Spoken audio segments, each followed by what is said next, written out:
All right, how you doing? How's things? There's got a fucking curtain behind me. Sorry. Don't mean to be swearing. I just wind myself up so much. This room's a shithole. This room is a shithole. I feel like fucking Howard Hughes in here. Come in with the milk. Come in with the milk. He will take the milk in his left hand and pour it with his right. It's a shithole in here. It's a shithole in here, and adjacent to that, there's a fruit fly epidemic. My wife scares me sometimes with her ability to catch a fruit fly. She's like a sensei. She's like the sort of person you go up to the top of a fucking hill to a dojo, and she's got a long twiddly mustache. She's shocking with killing fruit flies. She can find them anywhere.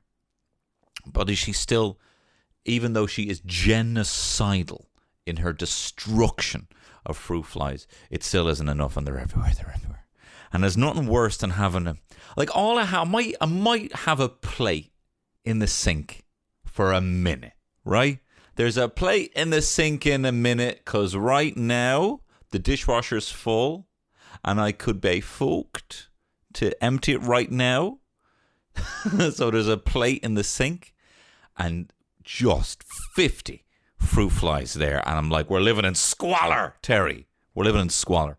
But I'm talking specifically about my office here, which I haven't fully... We're getting, I get a lot of slack in the house for being somewhat of a hoarder.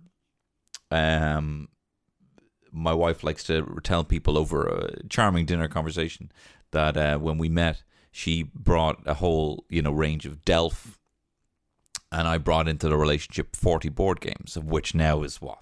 There's 4, and they're not even the good ones. I know I had to get rid of my Big Brother board game, which I tell you, if you want to see some serious shit, it's like throwing a banger in a letterbox of a game for your friends. The Big Brother game. You have to vote based on your friends' actual bad habits, how you'd vote them out of the house. They say, I might ask a question, it might be like 8 years around the table. You have a number, you all have a secret number. Well, it's not secret, you have a number between 1 and 8. So you could be housemate 6 or whatever. And they'd be like, who out of all the housemates is the dirtiest? And everyone has to put in a vote. So I put in a load of 6s for you, right? You stinky fucker, right? I would put in a load of 6s. And then who out of your housemates wouldn't pay you back if they borrowed money? And then sometimes you might look at it at the end and he's just nothing but 6s, and you're like, so I'm a stinky, stingy, robbing bastard is what you're saying to me right now, and you're like, look, and everyone's just being really quiet, pretending to be asleep, not trying not to get in trouble. Yeah, and you're like, oh shit. And then the 2 people who are up for nomination, you'll say, all right, who of your friends would drive you to the airport? Which of your best friends would actually show up if you were in hospital out of these 2, And then again, you might have a resounding vote for the other person, and you're like, so I am a smelly piece of shit who doesn't pay back his loans, is so up his own fucking hole, doesn't visit his friends in the hospital, and you be no chance of getting a lift off me for the airport. And you have to sit there and watch the rest of the game while everyone else is having fun. It is cutthroat. So I don't have that anymore. I also don't have my Star Trek Next Generation murder mystery party. And Terry's like, you don't even, because it came with a tape. I know there's people listening to this getting as frustrated as I am that this is the life after. But anyway, the point I'm getting at here is the stuff that I still have that's remaining. My 2 Guitar Hero guitars, one of which is broken. My broken Gibson Les Paul knockoff. That doesn't work. My Lego Millennium Falcon. What else we got in here? We got just a load of paper. Just paper. I got a thing off. I got sent for Just Eat for something I actually didn't do. I ended up not doing. It was a uniform to dress up in a Just Eat kit. And I just conflict of thing. I couldn't end up actually shooting this Just Eat ad.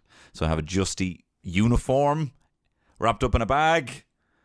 What else? I mean, there's loads of shit here. There's a keyboard that's broken that Terry doesn't know is broken. There's a bass. There's a banjo. There's loads of shit.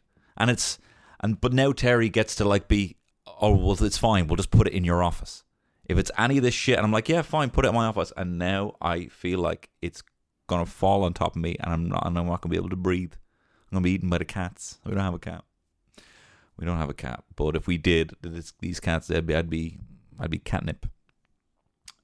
So that with the fruit fly epidemic, I've been seeing on Instagram stories people having similar issues with the fruit flies at the moment. I think we need to get rid violently.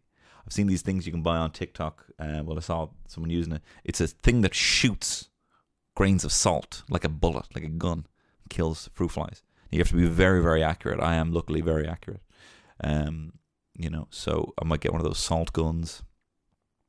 But also have a Jerry Maguire poster from Ghana where the only way to advertise it to the Ghanaians was, it's probably not the only way, but the decision they made to advertise it to the Ghanaians was to make it look like, because Tom Cruise is an action star, so they had to make Jerry Maguire look like an action movie.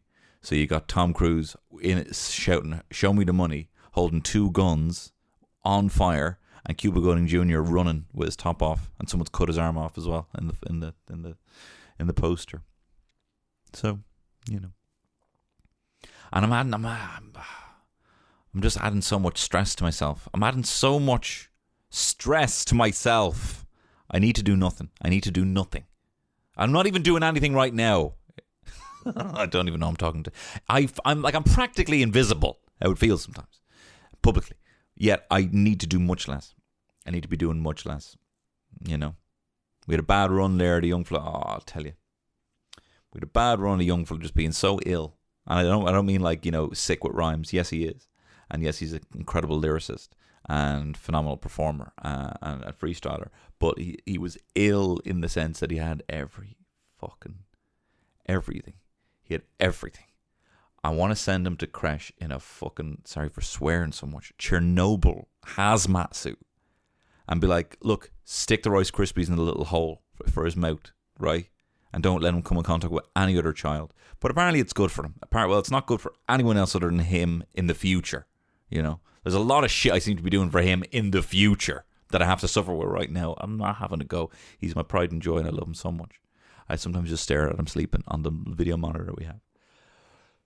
But he'd just be getting sick. He'd just be getting sick of these runny nose fuckers in the crash. And he had a vomiting bug, and I was telling Terry it was probably the prawns that she gave him, right? Because I wanted her to make her, scare her. Because she gave me the prawns as well. She gave us both the dinner. And I was trying to make her feel like it was maybe the dinner, just to wind her up. I did, it's cruel little games you play on your partner. Just to tick away the hours. You're just cruel. You say something, you're not cruel. Like yesterday, I lied to Terry, we were in the playground, and my son he found this green ball on the ground, in the playground. And this young fella ran up, he's like, "My ball! That's my screamer, that's my ball!" And my son didn't give it to him. He was almost like, "Hey, bro, what's the crack, bro? Chill out." It's like when you hear someone in a car and they're beeping behind you, being like, "Guess what you just did? You may as well have hit the can the person in front of me go even slower button by hitting that beep. Because I am just out of spite going to be so slow and super chill. You are going to rue the day. And then I'm going to indicate out and I'm going to look like I'm overtaking even when I'm not. You should have never hit that button, bro. You should have never hit that let's get Tony to be an absolute dick to you now button that you did, that you thought was a beep, but it wasn't. It was the button I previously said. So similarly, my son was like, "Hey, what's the today? You had this ball? You can see you getting fairly wound up about it. You want this ball? This ball here I'm holding in my hand?" But anyway, gave him the ball back. And the kid was freaked. And then the kid kept losing the ball, right? And he kept coming over to my son, looking for the ball. And I'm like, "He doesn't have it this time. He doesn't have your ball. You put it down a pipe.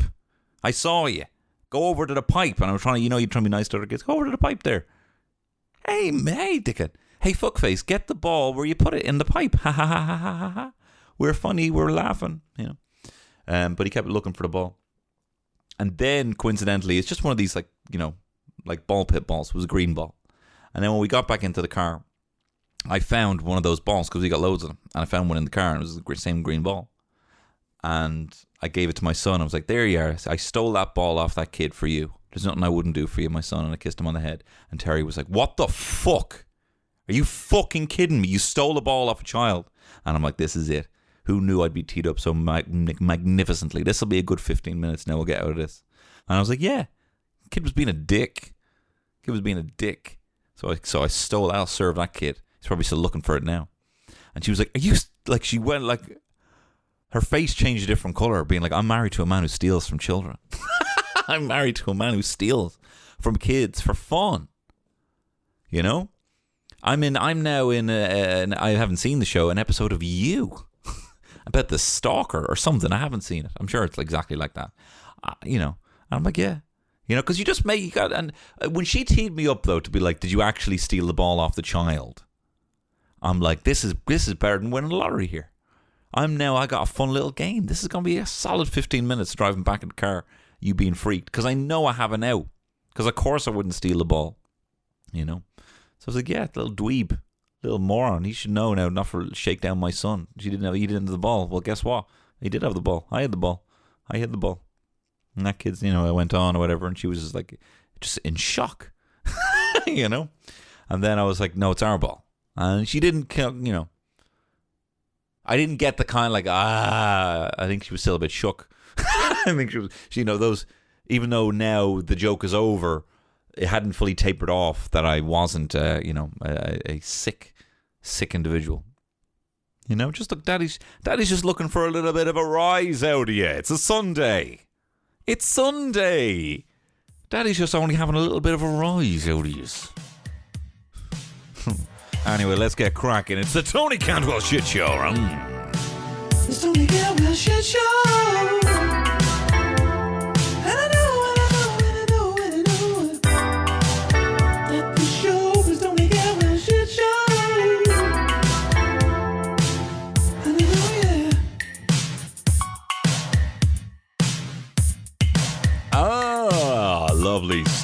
Lovely stuff there. So guys, back to the office this week. Oh my god, I'd say there's going to be a lot of faux pas now. Hey guys, we've been all working from home the last year and a half. I'd say it's going to be some adjusting going back to the office. Here are some examples that come to mind. Guys, guess what? When you're getting dressed for work, you're going to have to actually dress the bottom half now as well, because it's not just a web screen that they're going to be looking at you on, hon. It's actually going to be your legs and your feet as well. So you got to be putting shoes on, as in one example. So you got to be going in your shoes. The second example that I have is, guys, when we finish a meeting, can we not wank? Can we please not wank? I know you've closed off your meeting and you've pulled down your laptop screen or changed to a different tab, but can we please not wank? It only gets very. We're meant to be stifling the spread of fluids. So don't wank, as well as another example. And guys, I know you've been eating your lunches at home, so why now? Do you think it's appropriate to be cooking anchovy curries in the microwave? Guys, can we please stop cooking anchovy curries in the microwave? Please? Will you do that for Daddy, huh? Because it smells, and I know you're used to eating it at home, but guess what? We don't want to know what you were eating. Another example is, guys, can we please not just roll out of bed at 5 to 9? Because you're going to be late now, hon. Because that's not a very good one. That's not a good one. What else? It's just going to take some getting used to, you know. It's just going to take some getting used to. And I unlike Mr. T, I'm not going to call you a fool. I'm going to say I pity the friend who has to now do a commute. Awful carry on, you know. As much as sometimes I convince myself, well, you know, I'm bloody Grass's fucking, you know, I'm Mr. fucking I'm Mr. Grass. You can call me the gardener, because I'm always talking about how the grass is greener. You know, on the other, you know, you can call me the gardener. Some people do. The constant gardener, they call me, because I'm constantly saying the grass is always greener. Who isn't the constant gardener? That's a stupid name for a movie. Another name for a stupid movie is What Maisie Knew. I'm always obsessed with. I don't know what is it's about. But it's like What Maisie Knew. I think this is the worst title for a movie I've ever heard in my entire life. After The Constant Gardener. Hey, you got this? Where'd you get this guy? He's great. No, but look, The Constant Gardener. I'm talking about. What was I saying? The thing I'm saying is that the grass is greener. I often convince myself, I'd actually love to be back in an office, and I'd love to be surrounded by people, and have chats and have people catching it, because it's very lonely, but also extremely gratifying, career in being self-employed. But then I think of actually the whole thing of doing the whole commute thing, not being able to fuck around all, you know what I mean? It's not, having to get up for anything at any time just it's not really, it was never really in line with my ideals, and it's not in line with my ideals right now. But the best of luck and my commiserations for some of you who'd like to stay at home. Hopefully you can still do that in some capacity. They have to at least listen to your idea. Do you know what I mean? I knew someone who was in an agency. She went off to a bloody fucking yoga retreat. She was at a yoga retreat. As long as she checked in on the webcam. I'm not saying there's nothing wrong with that, but that's the caliber of working away people could do. She was at a yoga retreat and just checking in on some shitty Wi-Fi every so often, just she could be there for the Zoom meetings. So hopefully, I think it'll have this boring shite I'm chatting about here. No, I'll tell you what I'm going to talk about today. I was doing a panel show. I went on a show, and I'm all full of panel shows. I just don't know how to be like, hey, just say loud. Just say, how do you jump in? How do you jump in? How do you jump in and say, hey, just let you know, I also have a story about Halloween. I also don't know I don't know if the thing that I'm going to say is going to be funny or not. And I don't want people looking at me and nodding along and waiting for something that's not going to be there. Because I was on this show, and it was on the show. I was on Jason Byrne's The Good Room, right? It's a show he's put out online, and it's kind of childhood nostalgia kind of thing. And it was good. It was fun. And I thought, it was all right, and everyone was funny, and I was all right. But I think that about everything I do anyway, so I can't trust myself as a critic. Myself as a critic is like, it's almost like if there was a review of Batman and there was a review written by the Joker, you'd probably be like, I feel like this guy's got a fairly biased take on Batman. You know what I mean? Being like, he's a coward who refuses to kill even though we're destined to war forever. All right, mate. Do you know what I mean? Tony, Gary, bro, you're all right. I've seen you writing the review. Good on you. But I'm not going to read it this time because I kind of know what you're going to say. So I kind of need to be a bit more conscious of the fact that that's what my review is going to be every time anyway, right? So it was all right. But anyway, it's a kind of nostalgia show talking. It's called The Good Room because back in the day there used to be a thing called The Good Room. Now, it wouldn't be something from our generation. Us hot Zoomers were lovely pink arseholes. Sorry, that doesn't ring a bell. Priests coming over for cucumber sandwiches. I don't know what you're talking about. Not having a go. But it will be far removed from our generational thing. So it's more kind of to talk about nostalgia growing up in Ireland. And Kevin McGarren was on it, Eleanor Tiernan was on it. And they would have been kind of older, I think.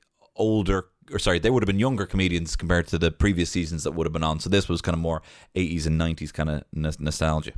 But yeah, I find I find panel shows just how do you get in there? Be like, I got a funny story for you, and they're very good at just knowing whether the thing they're going to say is funny or not. And I don't have that skill. It's because I'm spoiled. I'm spoiled by having this podcast where I kind of give the same amount of gusto to something that's mildly interesting, not interesting at all, and kind of a comedy bit. And it's the same. I treat it like the same. So I'll say something, even if it's not, Kevin is amazing for that. Kevin will always have something that pulls, even if he has a meandering story that you think it's run out of his road and there's no punchline, he'll whip something out, he'll figure something out, or he'll reference it to something else or do a callback. He's got great comedy chops for that. He knows exactly how to end on a laugh. Eleanor Tiernan's great. Eleanor Tiernan seems to have some sort of like QR scanner for all of her anecdotes that they go through and it's like, beep, that's funny, right, I'm going to say it, and it's always funny, and Jason as well. He's just relentless, and he's a very high success rate because of that. So I was there and I was like, And Jason was like, so were you ever outside? You know what I mean? And I said, no, I was kind of like Shrek, And, then as soon as I realized there was girls out there, I bust out the door like, somebody, and that kind of got a laugh, me coming out like Shrek. But then he was like, oh, and where did you play outside? And I was like, well, it's funny, right? And I was leading into this. We had this big swing, right, by a tree. And there was this, like, it must have been like 30 feet off the ground, it was a big rope swing, And there are three of them just like looking at me and nodding. And I'm like, there's nothing, There's nothing here, There's nothing here. There's nothing here. There's nothing here. I've nothing to say here. And then they kind of like just realized I wasn't saying that anymore and kind of moved on. That happened a handful of times. Anyway, the reason I bring it up is one of my my agent. I know I have many agents, right? I'm kind of like Charlie, Charlie's Angels. They're all hit. Got my voiceover agent, got my social agent. My multiple live agents, and they're like, "Good morning, Tony," and I'm like, "Good morning, angels." That's what happens. They're Tony's angels. So one of my agents, I know John, my agent, among other agents. No, John sent me like a lot of prompts because he's Jason's agent as well. He's Jason's manager, and he sent me a lot of prompts to talk about on the show. Now I didn't get around to half of them, and I thought, well, what's the fucking point of me even thinking about these things? I'll bring them up on the podcast. So that's what I'm going to do. Anyway, it was fun. Although I think I kind of ended on a very weird note where basically Jason asked everyone at the end what they'd like to bring back from childhood, from, what thing that's gone, would they love to bring back? And I said jockin'. I'd love to see jockin' be brought back. And he was like, why? And I'm like, I don't know, it's kind of like a kind of societal leveler. Do you know what I mean? If someone was giving you like, it's kind of like the playground nuke, And he's like, so you'd like to see kids pulling each other's trousers down again? And I'm like, I suppose that's technically what I've said, And I don't, it's not like if I had a magic lamp and that was the only wish I had, I'd already spunked the two on fucking, I don't know, invisibility and the ability to freeze time and unfreeze time. And then kids jocking each other. I wouldn't waste the third one on kids jocking each other, but it was kind of But it was fun. It got me kind of thinking about things. Not fun thinking about kids getting jocked, but because I don't even know if I fucking mean that. You know what I mean? I just thought that would be funny. Although it is a kind of, there's a level. I mean, I've talked about this in the pod before. There's a level of like, there's a bit of a puritanical vibe to penises. And I know there's better, more worthier causes, but I kind of feel like penises. There was a time in school where lads would just flash their penises at each other. They would draw things on their penises, and I'm not like desperate to see more penises, but like people would draw like mice faces on their, on their droopy penises, dolphin faces. They would draw watches on them and wrap their penises around their wrist. They would, and it was great. It was really funny. And of course, this was in an all-boys school, and for the most part, people weren't necessarily worried about these penises being viewed in anything else other than an extra bit of fucking Play-Doh you can make someone laugh with. You know what I mean? That was the full capacity. That was the only reason though you get your penis out to make someone laugh. But it feels, yeah, and people streaking. There's a guy I know who went streaking at an FAI match, the league, an Ireland qualifier, and he got put on a sex offenders register for streaking at a match. He's on the same list as a paedophile because he ran out. He wanted to run in the nip. I mean, why do they do it? We know why they do it. It's an art. It's a tradition of running around and being, look how many people I can get to look at my arse and my balls and my dick, And I feel like that's the kind of thing I'd like to bring back. Just that kind of the laughter of a penis, and a penis not to be viewed such a hostile You know, it's not for me to say. It's not for me. I mean, I'm not because I don't feel that way. You know, actually, I'm bowing out of this. I'm bowing out of this. So that's the kind of weird, kind of sour note that I left the whole thing on. They're like, okay, great. You'd like to see lads, you know, jocking shit. Is this any?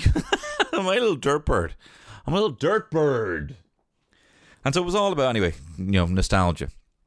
And there was a lot of prompts for things that I actually didn't talk on the show. One was they were asking, what was your first girlfriend or kiss like, you know? And my first kiss, I remember, I can only imagine what it's like now for kids, right? With, you know, how they migrate from online to in person and how they talk and how, you know, I mean, even now, back in the day, you had a text and you'd wait for a text and you had loads of time for a text.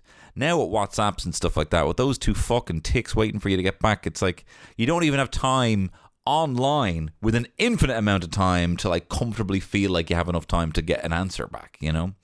But like I remember we were the first generation to have, you know, for kids to have mobiles. You know, we were the first kids to have mobile phones. So we had like, you know, we were the first generation that could communicate in instant letters to each other, you know? And I took a lot of pride in my texts. You know, I wasn't this, you know, text speak, you know, WB or, you know, must again sometime. I took pride. Mine were beautiful, you know, very well grammatically perfect, you know, witty little, you know, I mean, they're shy probably, but you know what I mean? I remember just taking pride in them. So with this girl I met in speech and drama, she just broken up with her fella, and she, you know, she was texting me a bit more, and she kind of made it clear that if we were to meet up, we might hold hands, or maybe more. Okay. So it was like, okay, look, that's all I need. And I was like, I was a text machine. Like, I was drafting up fucking, it was like E.L. James up in this bitch. It was like Judy fucking Cooper, you know, or wherever it is, you know, Mills and Boone. I was like, I'm going to hold your hand. Baby, I'm going to hold your hand and I'm going to kiss your neck. I'm going to hold your hand and I'm going to kiss your neck. Did I stammer? Well, I don't know how I could, because this is a text. So I was texting up a big game. And did I follow through on that big game? Oh, it's almost like there was no way of me catfishing, but it's almost like I catfished. Because when we met up, I don't think I said anything. I think I walked around. I think I stared at my feet. And then we went into Golden Discs. And I wanted to buy Sting and the Police's greatest hits. And it was €15, which is shocking now. Can you imagine that? Can you imagine paying that now? So it was €15 and I only had a fiver. So I asked her for a tenner to get Sting's greatest hits. And then we went to the bus stop and, you know, and like I talked up this big game being like, girl, I am going to hold your hand. I am going to kiss your neck. You know? And then the bus came and I kind of said, all right, bye. And then she kissed me. She kissed me just as I got on the bus. Just before I got on the bus. Literally. I mean, if I couldn't be more of a last minute monkey. I'm a cute little monkey now. I'm a little last minute monkey and she kissed me before I got on the bus, you know? And, you know, it was, you know, nothing against her, but it was the sort of kiss that, you know, would, you know, it's a sort of kiss, it's a fairly rushed kiss, you know? And I tell you, I still think I'm a fucking frigid. I find unnecessary tongue action a little bit invasive, to be perfectly honest. I'm very private in my own mouth. God forbid. God forbid there's only fucking one tongue in there. Now, the odd time, you know, not the odd time. Well, I suppose the odd time. It's certainly not every time. You know, of course, I scored a hold off my wife. But, you know, back then I wasn't fucking, come on up in here, willy-nilly. you know? And if someone just told me, and if someone just told these kids that you can have a lovely kiss, but I have gorgeous, luscious lips. I have gorgeous, luscious lips, right? So don't be fucking messing around with the tongue. Have a little party outside. It's like climbing inside a bouncy castle. What's in there? Nothing but a load of air.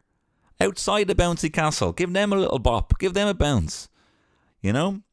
And I don't think people know that you can kiss without using invasive tongues. You know? And but we kissed, and I lost my virginity. You know? I think I was maybe 15. You know?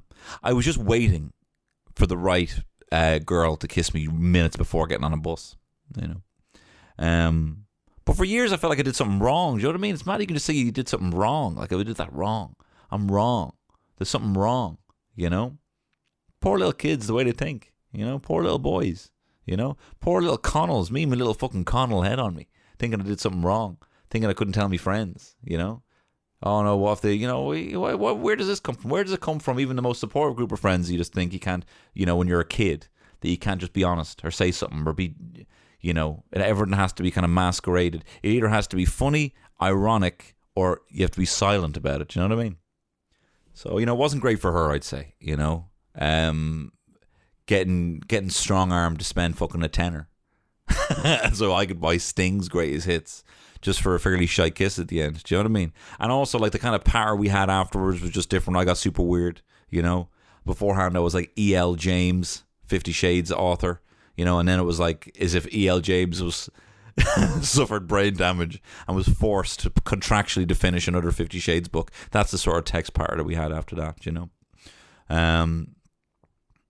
But it's mad. It's mad how you just don't, you know. I just felt like I felt guilty. I felt guilty over it, you know. And it's mad how you just don't say things like that to your friends. Poor little fucking Connells. We're all a bunch of little Connells, you know. Wear little chains, not saying the stuff to our mates. You know, it seems like. If it's not funny or it's not ironic, then you can't dare tell your friend about it, even though you could have the most supportive group in the world, like I did, my friends. Yeah, but I felt bad, especially just talking such a big game via text, you know. But I still haven't. There is such a difference with what you plan to do sometimes and what you actually do. I totally planned on holding her hand and kissing her neck. You know, and then the nerves get you, and the nerves are excitement. And there's so many ways of best rerouting these feelings and these emotions, and just knowing that there's a difference between pure fucking dread and excitement, you know. And it comes. I try and retrain myself, and I actually try and look at people who I think I was watching. Fucking, I started crying. Watching TikTok the other day. I was watching this guy overcoming his stammer by ordering food in a restaurant. And it was a compilation of every time he went to a restaurant to order food because he had a very bad stammer. And so he would look the person in the eye, tell them, and take a couple of breaks and a couple of breaths, but would tell them confidently, this is what he wants, this is what the steak he wants, this is how he wants it cooked, this is the sides he wants, this is the drink he wants. And I was sitting there fucking crying at the bravery of this young fella, you know?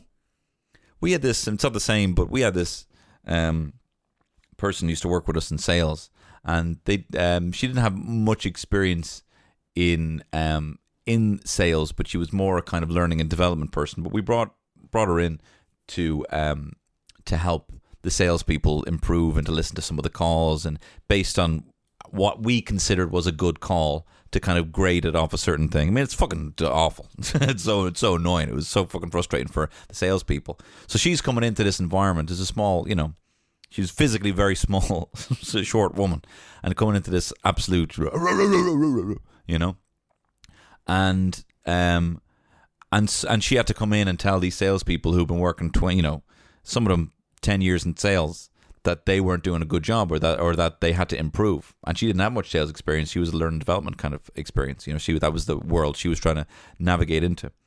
But every single time, so every week we would have, she would call out the people who had done particularly well. She didn't call out anyone who did particularly bad, but she would say these are some of the common things that we're hearing in the calls that need to be improved on. And she would get up every single week and the first 5 minutes of this kind of 15-minute talk was her trying to find a, talking through the nerves, and you hear the nerves in her voice, And at first, when I first saw it, I'm like, oh God, this is tough. It's tough. You see someone be nervous. It's tough because it reminds you what it is to be nervous. And a lot of people, like in stand-up, a lot of people laugh when their mate is getting picked on by a comedian. I'm not much for crowd work myself, but when it happens, but a lot of people laugh, and a lot of the energy, the laughter comes from, I'm so fucking chuffed that's not me right now. All the person did was say he lives in Cabra, and your man's going ham on him, So a lot of people have the same sort of feeling, being like, oh, I can't, either I can't watch it or cringe, and because they know what that feeling is, and they feel that feeling again. But I think it was like the third or fourth week that she did it, and her voice was still quivering, and I'm sure she would have loved that her voice didn't quiver, but it did, and I was like, that's so fucking brave. That's so brave to go up, to know that you don't want to do it, or to know that it's tough, to know that you're going to get the nerves, to not say anything about it, just get up and do it. And know that people are going to hear your voice quiver, because that's just it's not entirely. It's just I think you can totally retrain your brain to be like, that's power. That's fucking power right there, and it's fucking brave. That's braver than a lot of people would do. A lot of people would be like, no, how can I, how the situations where your voice don't break are the situations you're not uncomfortable in. So you're just staying comfortable if you're not in those situations. And I'm not having to go with anyone not throwing themselves into situations where their voices break, But it's just when you're a kid, you're just you think you're gonna die. You think you're gonna die if you're ever in a situation like that, And it's just fine. It's just fine. All it is just air. All it is just excitement. All it is just you being excited to do something that's a little bit different. And your framework for visualization is just a little bit different because it's not exactly what you did yesterday or the day before. You get up and fucking eat a baked potato, it's going to happen. You're not going to get nervous about it. I had a baked potato. It was rotten. It was rotten. I just, and having, and the place being a mess, and me eating a shitty potato, and the fruit flies everywhere. It was not a good look. It was not a good look for me. It didn't cook enough. It didn't cook enough, and it was a bit hard. I just don't know how you do those potatoes you get in like a good calf, where it's all mushy in there. There's tuna, there's mayonnaise, there's like cheese in there, sweet corn. It's all going on in there. How do they do it? It's all good. And you finish it and you feel satiated. I'm eating this fucking brick, Anyway, I don't even know where I started. All I'm saying is I'm like the banks. I back Brave. I see Brave and I back it.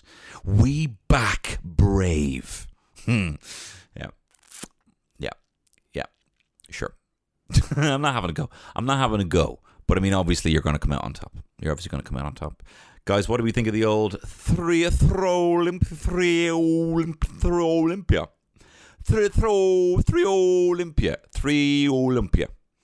It's the three Olympia, but three is in the same throw Olympia. Three is the number three is in front of the Olympia now. Just three Olympia. There's a put a three in there, like he's a fucking droid. I always thought it'd be funny. Now TV3 doesn't exist anymore, so this fucks it up. But if there was two Irish telly droids, one called TV3PO and the other one called RTE2,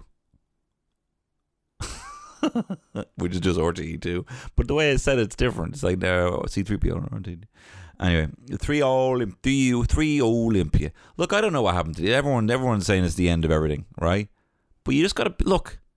Do you realize you have a choice? You can say, if there's a fucking kid that I grew up with who used to be called Ronnie because his dad had a mustache, right? I think his name was Sean or something. I don't even remember the kid's name. He was called Ronnie.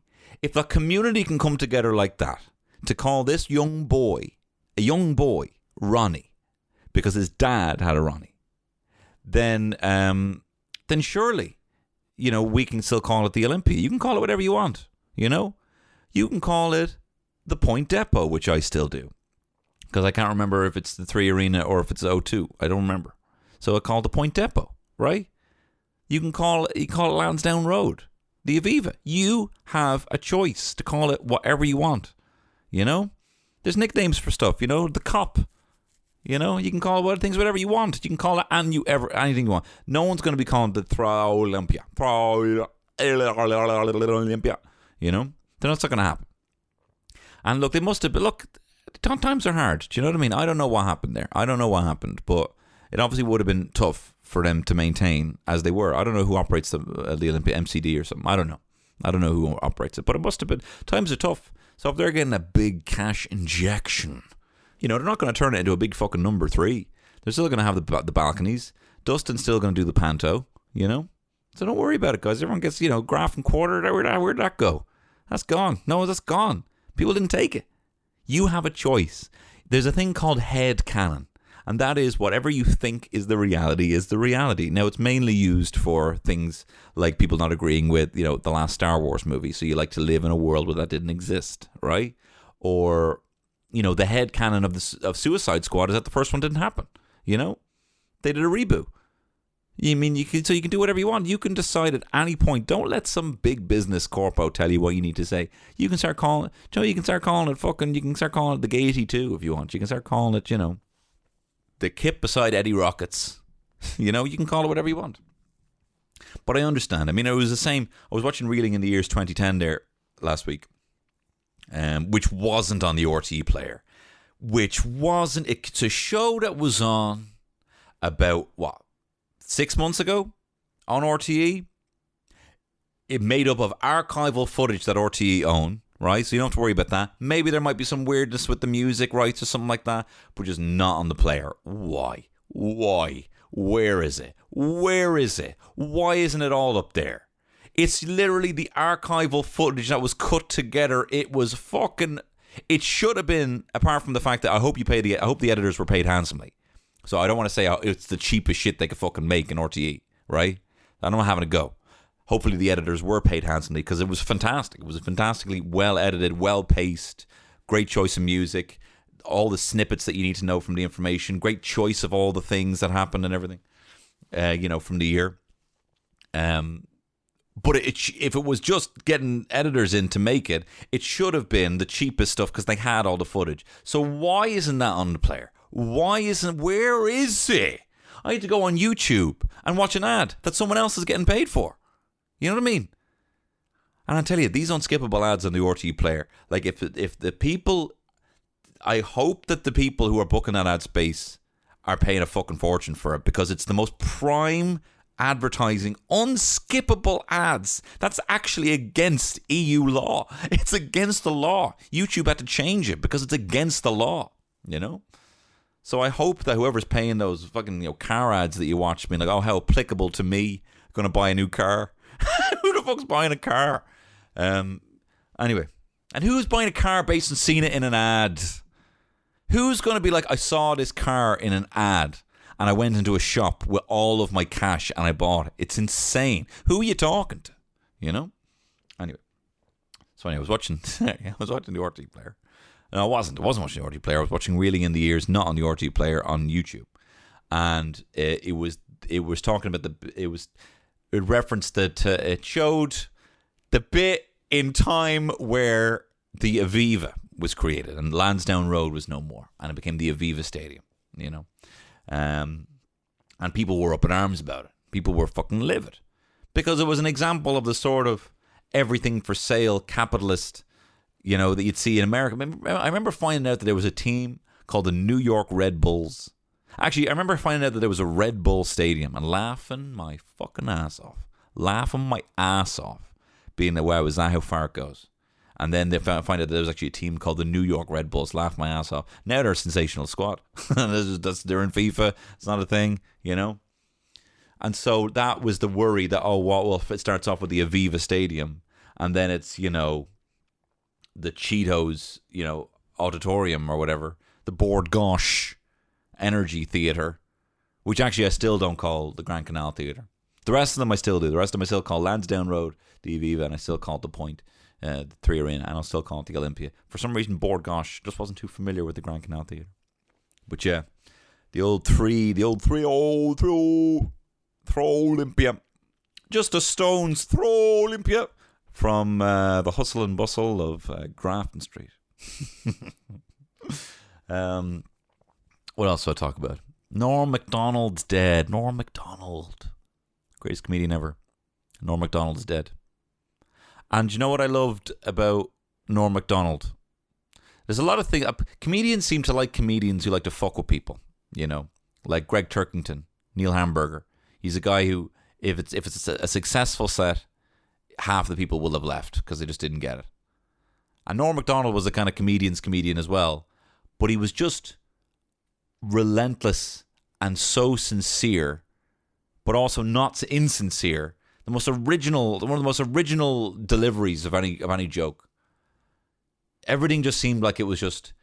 I'm sad that he's gone, that he's dead, but it's the same kind of sadness that I had when Prince, died, and it was kind of just felt like they were tired, you know, that we're not going to get any new Norm, any new Prince, you know, but like there's probably still enough of both. Do you know what I mean? It's kind of like they both just kind of felt like transcendent, like that's not of this plane, you know, just from a different plane, a completely different magical plane of, maybe they were Palladians, you know, a completely different plane of consciousness. So I don't feel sad. I kind of just feel like they've gone back to their planet, you know, as weird as that is to say, you know. David Bowie was like, as if E.T. was here and has gone back, and now it's sad. Now it's because I actually really want him still around because he's right in here in my heart, you know. But yeah, for some reason, same thing with Prince, just the same kind of feeling, you know, of always just gone back to his, you know, home world to crack them up and come out with some funky jams. But I love Norm Macdonald, and I suppose he was a great example of like. I look up to Norm Macdonald because I tell a lot of bad jokes. I tell a lot of bad jokes. And he didn't even necessarily tell bad jokes, but he just told jokes that just wouldn't have been expected. They were not cool. They never tried to be cool. I really like that about him. They never tried to be whatever was trendy. He didn't seem to kind of get what was going on. I also love that he would always talk about how he didn't like, you know, he would go on Bill Maher, you know, go on to these political shows. And he was like, why am I being given equal time to like an economist? You know, and they're asking me about the Chinese economy. And they cut to me first. And I'm like, ask this guy. Like, why are you asking me? You know? And he's like frustrated the fact that everyone seems to have an opinion. And he just was so pure with his love of just the joke and what the role of making those, of being a comedian was, you know? And there was a lot of footage came out after he died, and a lot of the things that stood out was the Bob Saget roast that he did, which got a lot of viral success anyway. Because what he did, if you hadn't seen it, and I highly recommend you check it out, is he basically just came out after, and this is just before the peak of these roasts where it was deplorable. The stuff they would say was deplorable. It was mad. Like William Shatner's wife had drowned. And William Shatner, every person, right, when he did his roast, right, William Shatner's wife had drowned a couple of weeks before. And that was one of the topics that the comedians couldn't talk about. And apparently they were up in arms. They were like, what? That's the goal? You know, I want to, you know, they feel like there's no line, you know? And apparently, like, there is, like, a list of 3 things that every person who does the roast, like they did a Justin Bieber roast, I think Rob Lowe had a roast and stuff. And there's, like, 3 things that you can say you don't want to be joked about, you know. And a lot of the time people go on there and they say that they don't want anyone to joke about their kids, their wife, or their family, or if there was an illness, or if maybe someone died, or something like William Shatner, if his wife had drowned, you know. And he had to use one of his slots to be like, please don't joke about that, because he couldn't expect that the decency of people would be that they wouldn't joke about that. And for the roast of Donald Trump, right, they asked him what his list was. And all he said was, just make sure no one jokes about me not having as much money as I have. It was like, I don't want any jokes about me being broke.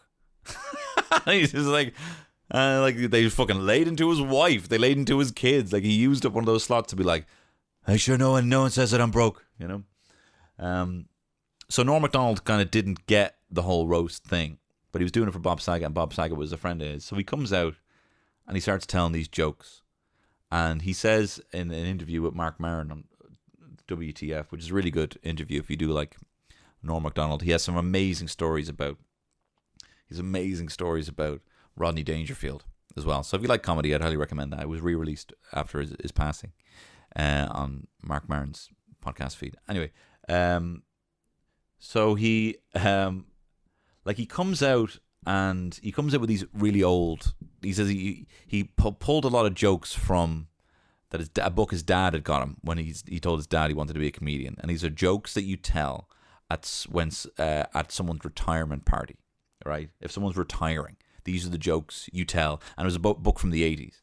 So these are the jokes that you would tell people in their late 60s in the 80s. And these are the jokes he's coming out on primetime Comedy Central. After people are saying the most fucked up shit about him, like, molesting the Olsen twins when he worked with them, Bob Saget, about him, being a sex pest, him being a pedophile, him, being a drug addict, coming out with everything. And he just comes out and he's like, Bob, you're a hairy guy. And that's not your only resemblance to Rin Tin Tin. Like the fucking dog from black and white movies. He says to Gilbert Gottfried, who had some deplorable humor earlier on in the thing. He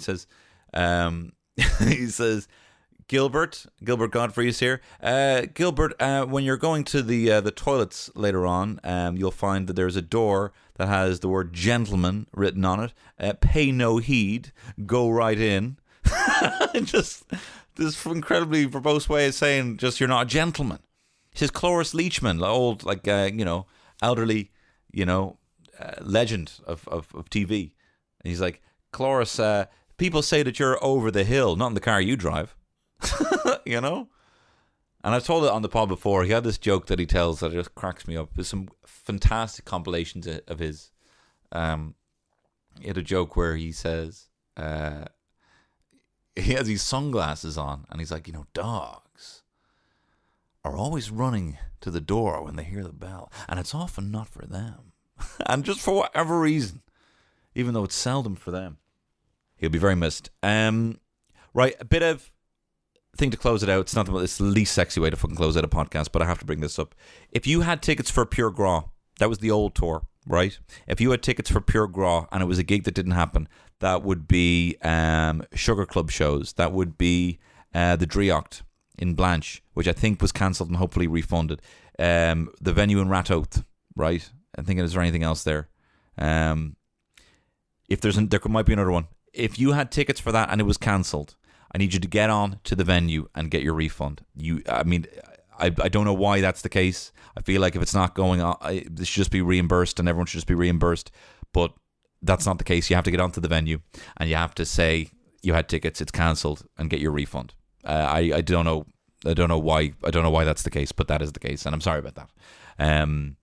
There are going to be other gigs coming up. There is a gig in Cork, in Cypress Avenue. Come back to Cypress Avenue. I've been back in a year and a half. That was one of the last gigs I did before the pandemic, and I'm excited to go back. That's going to be the 9th of October. I believe tickets are still on sale for that, but they're very limited and they're flying, which is good for me. And of course, it's Vicar Street. That's going to be the 16th of October. That's with Peter McGann. That is with Hannah Mamalis. That is with MC Kevin McGahern. That's going to be a very fun night. Now, it is sold out, but if you have tickets, I'll see you there. It should be a good laugh. There are going to be other Dublin gigs announced shortly. And one of the perks of being a subscriber, and actually there's going to be a whole Irish tour announced shortly, and one of the perks of being a subscriber to Patreon is you're going to get first dibs. People got first dibs for the Cork show. And the podcast that I did in Kilkenny Cat Laughs, there was an early bird tickets there as well, because the Vicar Street thing is separate. That's separate. But for all the gigs that I'm putting on in future, there's going to be a full 1 day window for Patreon subscribers to get tickets before anyone else. So that is one of the perks, as well as 4 podcasts extra a week. If you just want to cut down on spending 1 pint a month and you'd be willing to re-navigate those funds to me for that price of that pint, you get 4 podcasts. Extra every single month. Did a podcast there on the Rose of Tralee, where I acted like what it would be like if I were to enter the Rose of Tralee and what I would have to go, the hoops I would have to jump through, what my talents would be, what's it like being an escort.